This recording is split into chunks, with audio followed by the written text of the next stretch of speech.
Hello, hi, and welcome again to the Terminal Podcast, where in the end, it's all about the numbers. I am your host, and we are broadcasting high above Civic Center Station, and the numbers around the metro are roughly 17 north, 400 to the perimeter, maybe 18 west on 20 to Six Flags, probably this time of day, 19 south on 75, 85 to the airport if you're just flying in.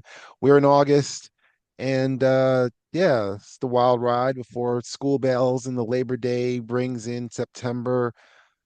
This is a show about baseball, but I frequently drive past the East Lake Golf Club, which is home of the PGA Championship, which starts in a couple weeks. Chris, what's the most famous golf course you've played? Uh, well, I played the Pinehurst. Pinehurst number two is the championship course, but they have eight Mm, courses on their property, I see. and I got a chance to play Pinehurst number three one time, Okay. and I Is parred the last hole, and that's all I care about. I probably shot like a 400, but I parred the last hole. do you have like a flag or something like that as a I memento had a of your flag. I think I experience? still have it on my golf bag. Like I got a golf towel. Like we went into the pro shop, and I got a golf towel. For As my the, bag. as so you've got a bag, you've got towels from the courses that you played and everything Well, like that that. I one, I assume mean, like I played some other, but that one, I was like, no, I need to get like Pinehurst you flag. Yeah, like a gotta Pinehurst have something. towel. Yeah. Uh, Happy Gilmore makes the color jacket, which was the trophy, so to speak, from Augusta and the Masters for the Tour Championship jacket, which is the main plot line in the original. And in the second act back plot for the sequel, Happy Gilmore 2, recently released to Netflix. I did not get a promo copy, hint, hint. But your overall thoughts on the movie? It did its job. It did its job. I, Someone said it was kind of like, it was almost like going to a high school reunion, which is very funny. that's exactly, I was going to say, if you liked Happy Gilmore, you're going to like Happy Gilmore too, right? Right. Correct. And It's and is it's that not the best movie. It's not hilarious. It has funny stuff. yeah, Um, I Obviously, what's his face talked about the cameos, like he went for all that, oh yeah, he went cameo deep. I was going to say I feel as if, because this is what I was sitting there thinking, if you're someone who liked Happy Gilmore and played golf or started playing golf or thought about playing golf because of Happy Gilmore and then saw Scotty Scheffler and Rory Gill and saw all the actual PGA stars towards in the third act, wouldn't that, you know what I mean, wouldn't that one, two, three kind of add in or no? Yes, 100%. 100%. In fact, what I was talking about was it was a tweet by an account called Shooter McGavin. Mm-hmm. Um, and it's verified. I don't know who actually does this account, but it's a very funny account. And it said, Happy Gilmore 2 is like seeing that best friend from high school you haven't seen in 30 years. You reminisce, you laugh, you talk about the good old days, and you laugh some more. Nothing can top those glory days, but it's great to see that friend again. That, that's about right. That 100%. is That's that's exactly about what it right. did. My girlfriend who had never seen Happy Gilmore, we were Mm. at home on a Sunday night. I was like, "Can I watch it? I want to see it." She's like, "Yeah." She didn't get all the inside jokes, but she laughed at it. It was entertaining enough for someone who had not seen the first one. And that is the apps. That's the perfect audience questions for someone who was almost forced into it. Did they laugh not knowing anything about it? And She laughed at certain times. Again, she yeah. didn't love it as much as I did, but it was entertaining. It's not like she watched the movie and was like, "Oh, I can't believe we watched that." So I asked this to lead into it. We were talking about Adam Sandler, obviously, as Happy Gilmore. It's not an SNL film because Adam Sandler was able to That turn, character was not on SNL. well, that character and everything like that. And anyway, it's not even that, because he turned his whole thing into the Happy Madison. It's like Adam Right. Sandler's been making Adam Sandler money for a long time and kind of turned this whole thing onto himself. Um, it is, so we agree. So it's SNL movie. It's characters with their origins. So the last two SNL movies would be The Ladies Man with Tim Meadows and MacGruber, right? No, there's been more than that. Oh, there's been more than that, but the last two, No. everything else, everything else. Go ahead, you can look it up. Everything else before Really? that, Yeah, it's like maybe because even the two not the two wild and crazy guys, the Night of the Roxbury, the Yeah, Chris Kattan and who is it Kattan and Farrell or yeah. the two guys? That's before Wow. that's before Ladies Man.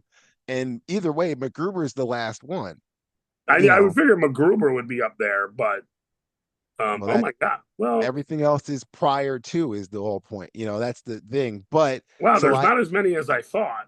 but here's my question to you then.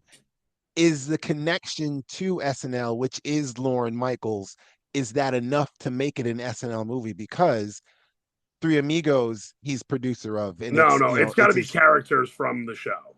okay. Well, Michaels is SNL, and SNL is Lorne Michaels, and Lorne Michaels is a producer on Three Amigos, on Tommy Boy, on Kids in the Hall, Right, that's what I on mean. He Mean produced Girls. because he has a lot of money and he's rich. Like, so you But they produce a lot of all things. but Baby Mama and 30 Rock, the 8 seasons, and countless other sitcoms that tried and failed or had a season or two and everything like that. Um, so I guess how much credit does he?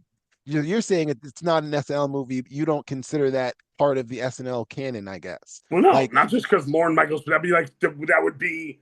I mean, then your stipulation about Adam Sandler gets thrown out of the window because Adam Sandler oh yeah, no, got he's his stardom as a Saturday Night Live person, so every movie he makes would be a Saturday Night Live connected movie. no, you're right. So so it's got to be characters. All right. It was more about just the power of Lorne Michaels and SNL, the fact that all these people at Well, least got their jump or start in some sorts so I and think went the on from question there. is, I think the question is, Hmm. why was that chunk of movies in the '90s and then really nothing else since? Like you had This, Blues but Brothers in 1980, MacGruber hmm in 2010, right?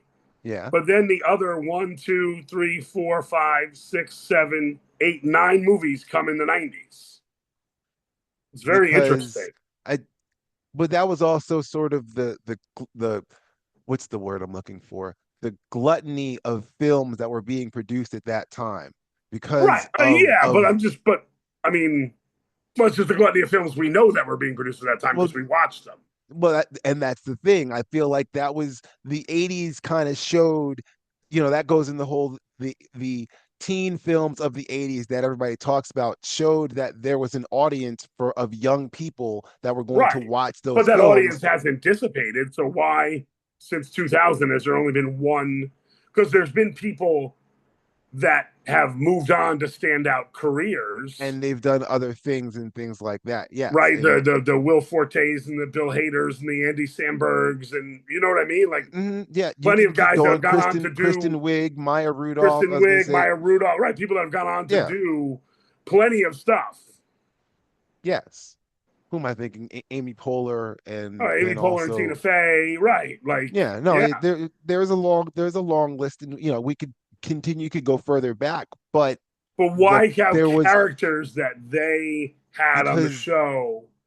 the characters they did have on the show, they no none of them were as strong enough Well, if you that's really right. think What I'm about it. saying is, why not? And it's hard for us to judge because we weren't watching Saturday Night Live every Saturday from 2003 to 2015. Like, why Okay, didn't those characters? I'm saying you and I were not. I know I was not. I don't think you were either because it's not in our wheelhouse anymore at that point.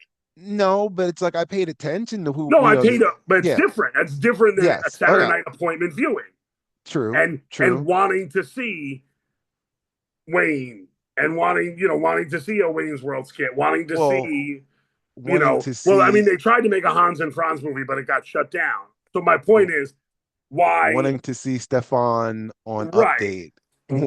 But it's like, but Again, that's it's a just Mulaney why thing. didn't those Yeah. characters connect enough to make a movie, or why wasn't Lorne Michaels producing those movies, or was there people at the studios that didn't Or like, or it could be that Lorne like, Michaels was too busy with well, all the things that he was already doing as part of the okay, longest but running here, weekly late night show in the history of okay, TV, if but that's an no, actual but mantle.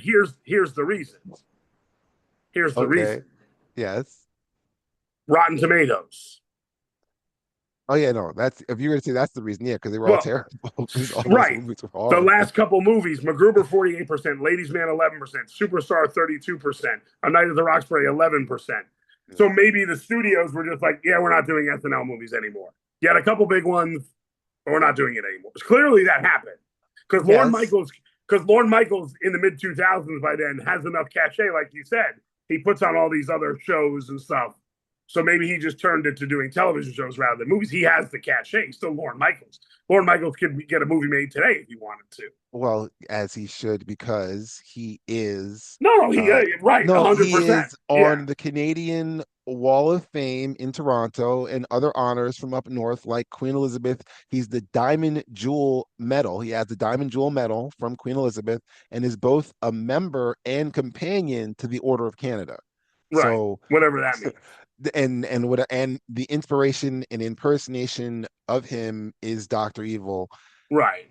So that you kind of skirted around this question, which is does he get enough credit for his influence on pop culture? Oh, 100%. 100%. To people that know anything, yes. 100%. Well, and now you say that. So if it's people that know anything, is Yeah, but like my that mom doesn't know that, but my mom's fucking old and dumb. Like, so that oh, so you're saying even before. So but she lived through the start of SNL. She was there for right, the yeah, first. right. But in another universe, at another time where things weren't readily available, my dad even says this. He says from 1972 when he started having kids till Mhm. about 1995, he didn't see any movies. Yeah, yeah. You know what I Because mean? Like you're yeah. busy raising children and having a job and trying to pay the I, bills. It's not like it is yes. today where you have way more access to all of that. And you have the DVR and the ability. Well, And yeah, and I'm saying for the early aughts when the DVR just sort of came out and you were able to correct. then be able to, oh, I'm gonna be able to save up these episodes and watch them at my leisure, and that whole thing has When did Saturday created Night Live premiere? 76, 75, 75, 75. 75. Okay, Yeah, she had two kids and basically a third on the way. By Saturday night at 11:30, she was exhausted. yeah. Right? And working a full-time job, And I working like believe. she wasn't worried about some stupid sketch show that nobody had ever heard of. Yeah, no, I'm not saying she should have seen the premiere, but The it's a great conversation, so I can avoid talking about the latest Mets. No, but Mets in the late rotation 80s and and early 90s, my brothers and I would stay up. We would watch Saturday Night Live the first half mm, hour, then Saturday night's main event starting at midnight, and mm. then like at 1 or 1:30, Joe Theismann and Mike Adamle came on with American Gladiators. Oh yeah. So It did was you like, ever switch over to Showtime at the Apollo? Because no, I not know in I my did. house. I just say I know I did. You're saying all that, and it's like that's exactly right. I was like, I'd stay up and watch that, I and will I'd say flip this. over from I will go say ahead. this. What it's not just because I'm white. We did not have any pay cable channels. My parents did not pay for. I never had HBO. I've never had HBO Okay. in my life. I, I still don't have HBO. okay. Mhm. Showtime at the Apollo was on. I didn't have that either. I was able to turn to Showtime at the Apollo. I don't know what channel it was on. Oh, maybe it I was on was Channel 9. I No, thought maybe it we was did. no, I thought it was on four. That's the whole thing. I thought it was on NBC Maybe. because I'm going, I The don't point is, remember. we were up late at night watching all this shit. My parents were dead asleep and could care less as long as we weren't out robbing people. Like, no, yeah, we watched The Sandman a little bit, hook people off stage. Yeah. I mean, you don't have to try and get the card now. It's okay, but all of this is to avoid this is a How's my team podcast that doing? is about baseball. How's your team doing? I'll just go quickly. Pretty much this is about as bad a week as possible. Uh Peterson started it in the best start of the week. He went 6 innings, gave up a couple runs against San Francisco in a no decision in a game that they'd eventually lose. And and, and then Senga pitched 4 innings and he luckily got out of 4 innings and gave up 4 runs and was immediately pulled and Mendoza immediately went to the pen and I remember sitting there going, yeah, no, that's the right move is to get him out now because he's not going to get through 5 innings. Montas went up and just got blown up and he Gary Cohn said this. It's a very fair point, which is you have three pitchers who are pretty much finishing their rehab in the major leagues right now. Not that that's a good enough excuse for Right. any of them getting blown up, but it is what it is. So, yeah, Mania was great for 5 innings. He was untouchable And against then, Cleveland. yeah, and And then he wasn't. And then he wasn't. Simple as that. It wasn't. It becomes a 5 2/3, five runs. 5 runs. Yeah, 5 runs all earned. And yeah, Clay Holmes went out. He went five yesterday, Monday. No, that's Tuesday, and he was okay, and he got pulled after 5 innings, and that actually probably is the best start of the week because he went 5 innings. I'm going, he probably knows he needs to give me some length, and he goes five, and I'm like, you know what, five, two runs earned and everything. Let's get him out. It was maybe he's going to let him get out on a good note, and then Gregory Soto came in and he gave us an inning, and so it's 6 innings.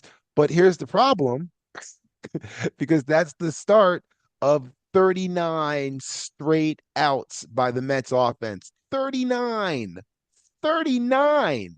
They nearly got no hit today because 39, 14 That's plus 25. that's Because, 13 straight innings, right?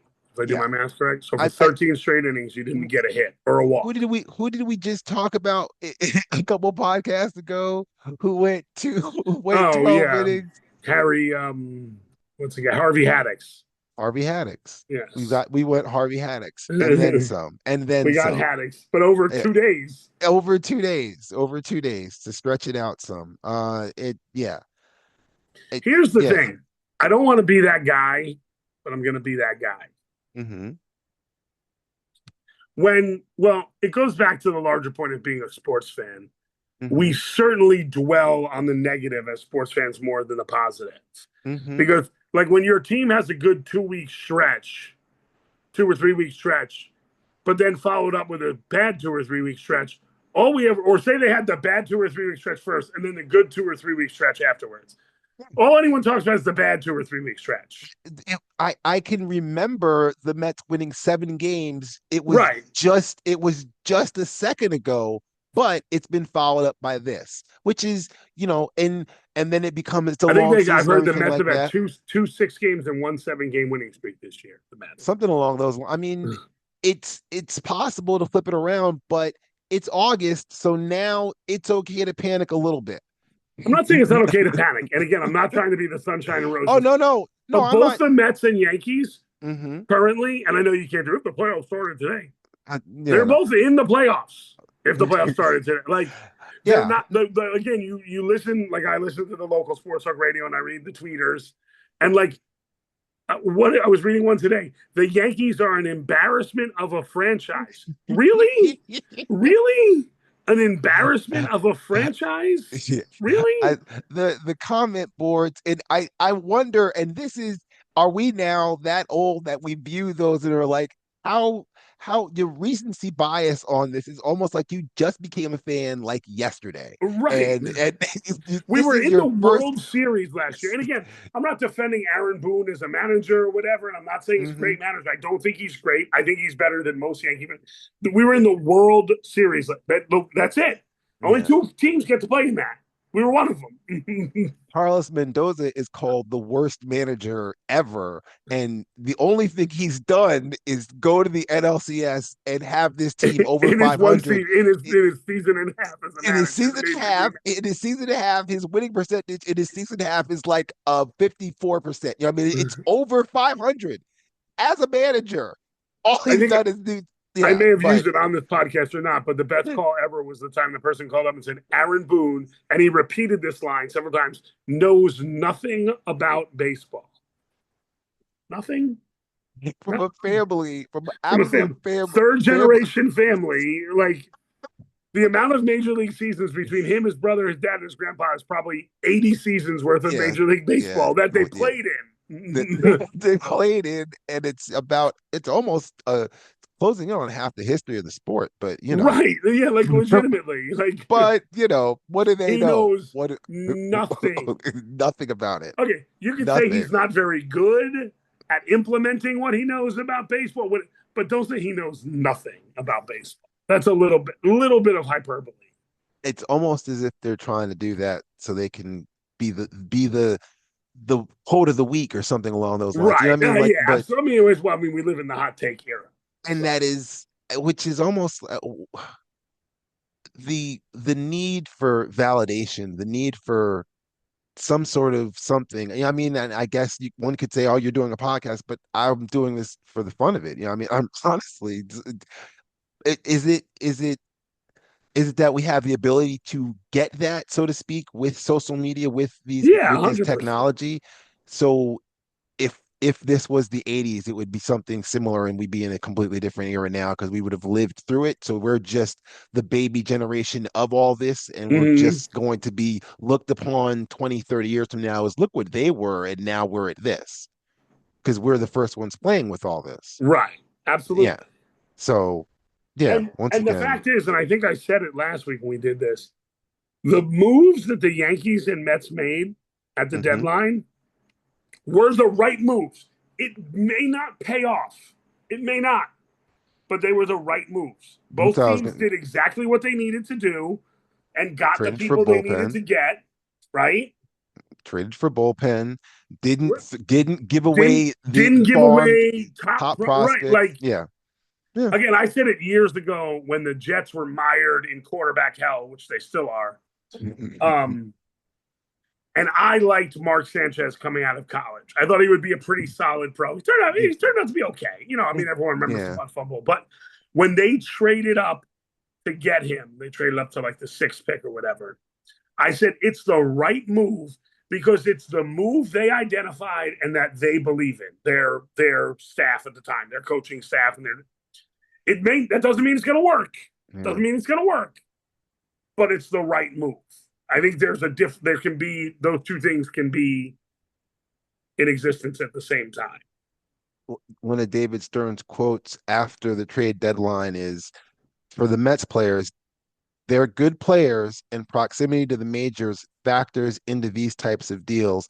We believe we traded players who will play on TV, but we made right decisions it was the right decisions to make right now.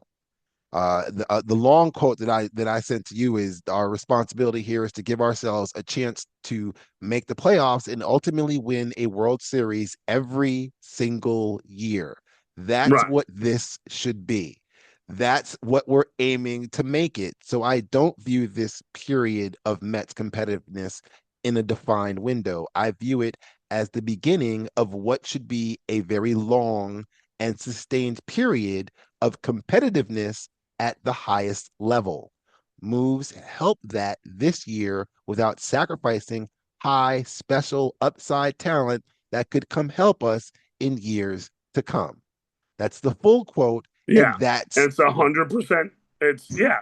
that's what but for whatever reason that's that kind of I don't maybe well that's the problem because I gave the full quote and I've as someone who reads the Athletic, who reads the Post, who reads Mets content, I see it spliced up, but then again, in this day and age, is it something where unless you're in this down the rabbit hole as I am, that you're not going to get that full quote to understand and hear the full context of it, the full understanding of this is what this franchise is aiming towards, which is what it's been aiming toward, which is what as Mets fans we've cried out for years is please give me a sign that you're going to be doing something like this. This is it.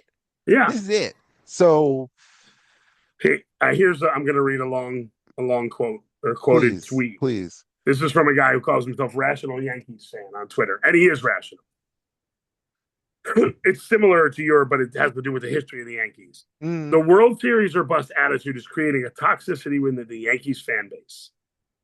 20 of the 27 championships happened before free agency existed. 20 of the 27 happened when only one team from each league made the playoffs and went directly to the World Series. 16 of the 27 happened before integration. 26 of the 27 happened before the luxury tax. There have been 0 repeat World Series champions in the luxury tax era. Do I want a Yankees title as much as anyone else does? Yeah. But it's so much more difficult to win one today than it was when our parents and grandparents were growing up. Not having one since 2009 is a long time and it's hard to swallow. But comparing this drought to other eras in Yankees history is disingenuous when you examine the differences. And someone said, excellent point. You could have the 20 out of the 27 were also before the amateur draft was established. That's a very good Yes, point. 100%. Yeah, all of that. So it becomes, I guess it, what, I'm going to leave it alone because here's an easier question. Do the Filthies need to win the NL East for Kyle Schwarber to truly get the MVP votes that he deserves? Yeah, I think so. If I was gonna say, if basically if the Phillies continue on their path and Schwarber And continues to yeah, smash and mash, he could outdo Ohtani for the MVP. Yeah, because the Ohtani and the injury and stuff like that, and he's kind of quieted down. I guess we're not swinging those praises anymore, but um, quieted down's it's relative. He's still pretty fucking good. it's quieted down. It's not as loud as it was before. Um, so to completely get off of all those topics, and because I like to not think about my team, and this year we're talking about future prospects anyway. Shohei Ohtani's The about to come up to bat for the Dodgers in the bottom of the first inning. You know he's going to hit a home run because we're Of talking course he is. I just said his name. It's about. it's like the Candy Man. Uh, so people got moved at this deadline. Not many starters got moved. In fact, I mean, there were not a lot of the big name starters. Usually, what happens is if you're a free agent, upcoming free agent, you get moved if you're a big starter. The top three that did not get moved, and I'll start in order and your thoughts as to what it is, and we'll speed this up, so to speak. Dustin May, he's going to be 28, 52 starts over his 6-year career. It's like basically he shined when he's healthy, but this year, by far the most innings he's thrown. Just, was it asking too much, or why is he such a big prospect? Is my question. Or do you have any idea why he's such a big prospect? Maybe Why? alter that Because I around. mean, he had some hype coming up, but he got traded. May moved. Yeah, he went to the Red Sox right at the deadline, at the very end. Oh, so that's why he's at the Red Sox. Okay, so they're all in as far as because they've got him and who's the other one? The guy The they signed in Dodgers the guy, offseason, Crochet. Walker. Yeah, I was gonna say, well, Crochet and Bueller. Do they They have got a Walker Bueller? staff on. Dustin May's not any good. You know what's not any good? Starting pitchers. Well, Okay, that becomes the question. So is Dylan Cease any good? he's Because okay. he's got a Cy Young. He's currently 4-10 with a 4.60, but Yeah. he's gonna go out there. He started 30 games in a season, 4 straight, and he's on a path for a fifth. Currently leading the league in starts. Is that in is you in this day and age? How important is it a guy who's going to go out there and give you Not 30 starts every not year? just give you 30 starts. Yeah. I mean, give you 30 starts, and once again, he's got 2 top 5 Cy Young finishes with his Okay. 30 Well, starts. here's So the thing. It's gonna sound stupid. Someone needs to win the Cy Young. so Like, that's not as would important you that he's take any of these guys over who were your top three pitchers in 2000, the 2000 Mets? the 2000 Mets. Good Well, it grief, was there's only Al one. Leiter. I was gonna You say wouldn't Al take Leiter. you wouldn't take a single pitcher pitching in the major leagues right now, starting pitcher over 2000. I take Maybe Framber. Struble or Skeens, maybe. I take the next person I was just going to talk about, which is Framber Valdez, who's got Yeah. 3 top 5 Cy Young finishes. He's got a 3.24. He's got the stuff. He's got a World Series ring from 2022. I you Are know you? he's also I mean you talking about in the playoffs. You talking about for the I'm season. just talking. I'm not taking I'm any of these guys before I take Al Leiter. okay. I Framber's at the very least he's not gonna walk No, the no, there world. are He's not good gonna pitchers, annoy but what I'm me. saying is, even the best pitchers, the best starting pitchers now, someone has to be the best starting pitcher. Is the point, right? Okay. All right. And you Someone, just all right. but again, like Framber Valdez, pretty good. He's okay. Like Tarek Skubal, He's the best pitcher right now, him and Skeens.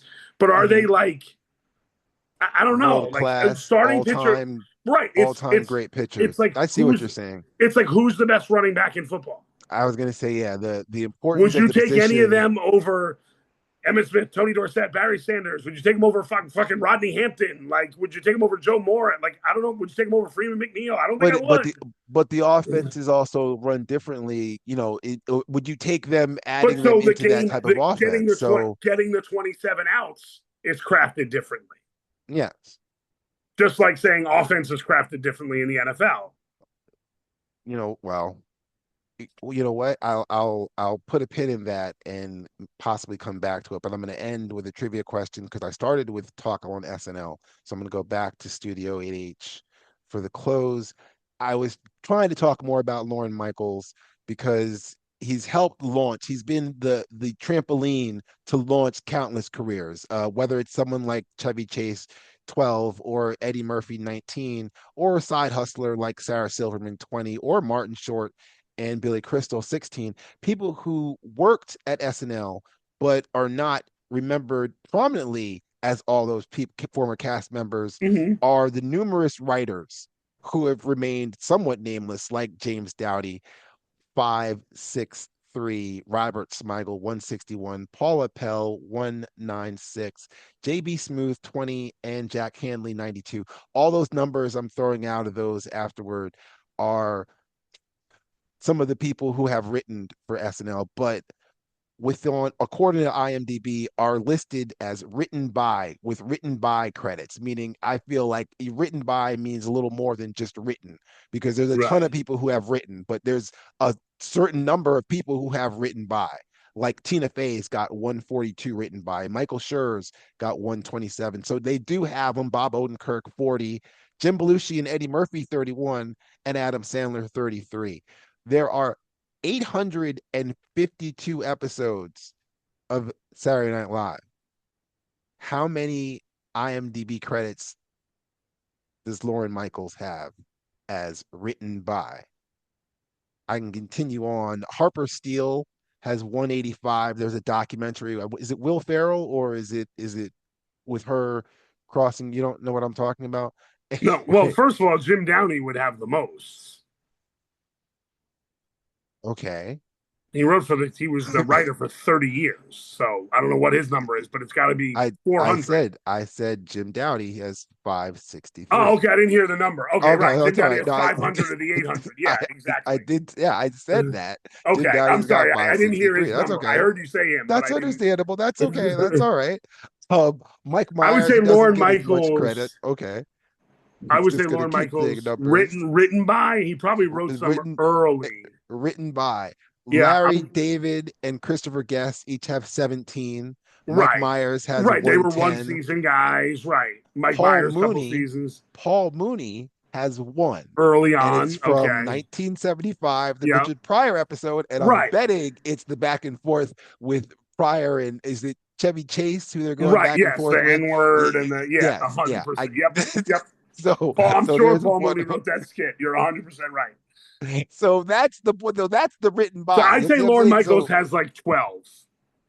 12. I would say he did a couple early on in the early seasons here and there.